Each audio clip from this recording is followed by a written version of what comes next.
Hello നമസ്കാരം. കാത്തിരിക്കുന്ന ചിത്രങ്ങളുടെ OTT അപ്ഡേഷനാണ് ഇന്നൊരു വീഡിയോ ഭാഗത്ത് ആദ്യമായി അറിയിക്കാൻ പോകുന്നത്. സൂരി, അന്നാബൻ എന്നൊക്കെ പ്രധാന കഥാപാത്രങ്ങളായ ചിത്രമായിരുന്നു കൊത്തുകാളി. ചിത്രം ഈ വരുന്ന സെപ്റ്റംബർ 27 സിംപ്ലി സൗത്ത് എന്ന OTT പ്ലാറ്റ്ഫോമിലൂടെ OTT റിലീസ് ചെയ്യുമെന്ന് കൺഫേം ആക്കിയിട്ടുണ്ട്.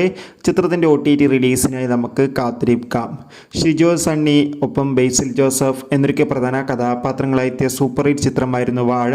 ചിത്രത്തിന് അതിഗംഭീരമായ മികച്ച റെസ്പോൺസും മികച്ച കളക്ഷൻ തന്നെ സ്വന്തമാക്കാൻ വേണ്ടി സാധിച്ചിട്ടുണ്ടായിരുന്നു.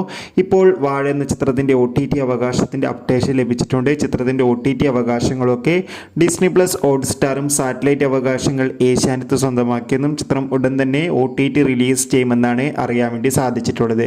അരുൾനിധി, പ്രിയ ഭവാനി ശങ്കർ എന്നൊക്കെ പ്രധാന കഥാപാത്രങ്ങളായ ചിത്രമായിരുന്നു ഡിമാർട്ട് കോളനി. ചിത്രം ഈ വരുന്ന സെപ്റ്റംബർ 27 C5 എന്ന OTT പ്ലാറ്റ്ഫോമിലൂടെ OTT റിലീസ് ചെയ്യുമെന്ന് കൺഫേം ആക്കിയിട്ടുണ്ട്. ചിത്രത്തിൻ്റെ OTT റിലീസിനായി കാത്തിരിക്കാം. ചിത്രം വൻ വിജയമായിരുന്നു.